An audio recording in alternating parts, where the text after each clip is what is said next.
Hi, boys and girls, and welcome to this lesson for social studies. We are going to be taking a look at the bodies of water found in Michigan, because as geographers, we're answering our second question of what are the natural characteristics of Michigan. In the last video, we looked at the landforms of Michigan, and now we're going to take a look at the bodies of water, which is another type of natural characteristics.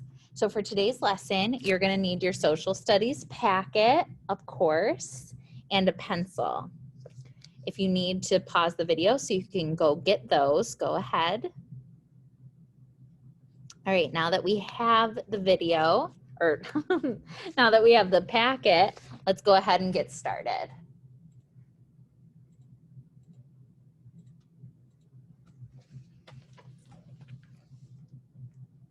So please open up your social studies packet to pages 6 and 7. Now we did this part together. If you did not do this video, you need to go back onto Schoology so that you can watch it, because this is going to help you complete what we're going to do today.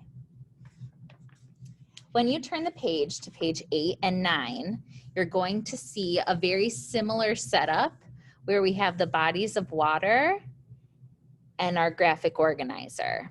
Now you are going to complete this part on your own, but I'm going to help you, and I'm going to help you with the reading.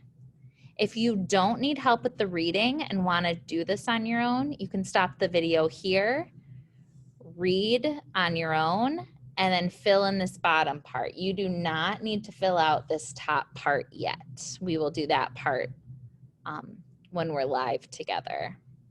So again, what I want you to do is we're going to read a little bit, and then I'm going to give you time to take notes.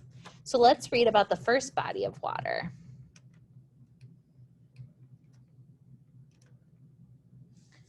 Bodies of water of Michigan. Two of Michigan's nicknames are the Great Lakes State and Water Wonderland. Both of these names show the importance of water to the state. This is very true. I've heard lots of people refer to Michigan as the Great Lakes State. We're going to talk about those Great Lakes this week. So let's go with our first body of water, lakes. Michigan borders 4 of the 5 Great Lakes. These are Huron, Erie, Michigan, and Superior. Besides the Great Lakes, Michigan has over 11,000 inland lakes. The largest of these is Houghton Lake, which is found in the northern part of the Lower Peninsula. Other big lakes include Lake Gogebic, Black Lake, and Burt Lake. All right, now that we've read about the lakes, let's jump into our notes.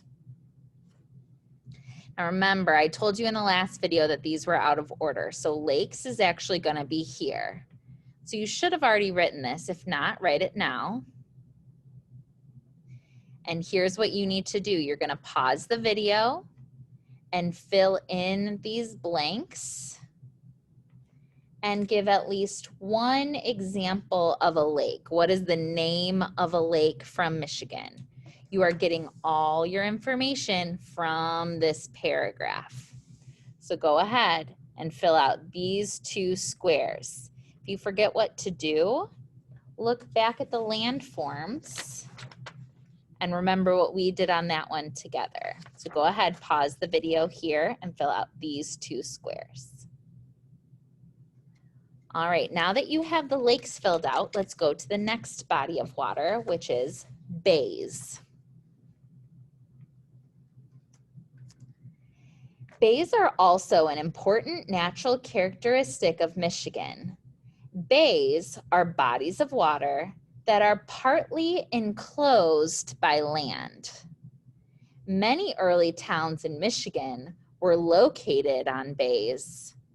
Important bays include Saginaw Bay on Lake Huron and Grand Traverse Bay on Lake Michigan. Okay, so that's what this one says. So let's go to our notes. Again, you're going to fill in the definition, use what we just read to help you, and you're going to give one example of a bay that's in Michigan. Remember, they give you a hint with those capital letters. So go ahead, pause the video, and fill in these two boxes. All right, now that we filled out bays and lakes, we're going to jump to the next one, which is rivers.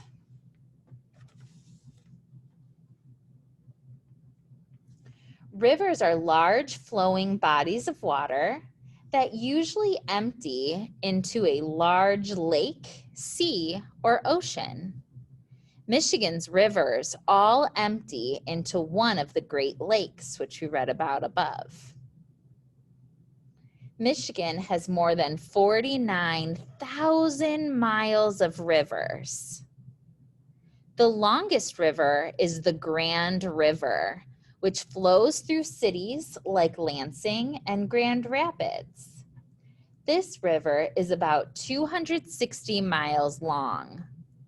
The Escanaba River is the longest river in the Upper Peninsula. Other important rivers include the Osable, Detroit-Muskegon River, and Menominee rivers. Those are so fun to say, the Escanaba River, the Menominee River, the Osable River. These rivers are fun. Okay, let's jump to our notes. Use what we just read to fill in the blanks here, and then to give one example of a river here. Again, if you want to put more than one, go for it. Go ahead and pause the video and fill in these two boxes. All right, now that we filled out bays, lakes, and rivers, let's go to our final one, waterfalls. Waterfalls. Michigan is known for its many beautiful waterfalls. These are formed when a river falls steeply down. That means a river's flowing along and then it falls a lot, not a little curve, it falls steeply. That means straight, almost straight down. Most of Michigan's waterfalls are found in the Upper Peninsula. Two famous waterfalls are the Upper and Lower Falls of the Quaminon River. Many tourists visit these waterfalls each year. Okay. Come back over here, fill in these two. Give one example here and fill in that blank here. Use the reading to help you.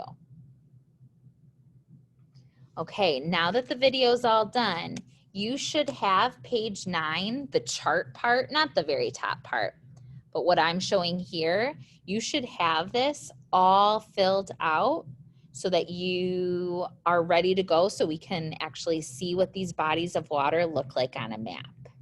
All right, good luck. Remember, I'm gonna be collecting these pretty soon, so make sure you filled this out because it is part of your social studies grade. All right, bye.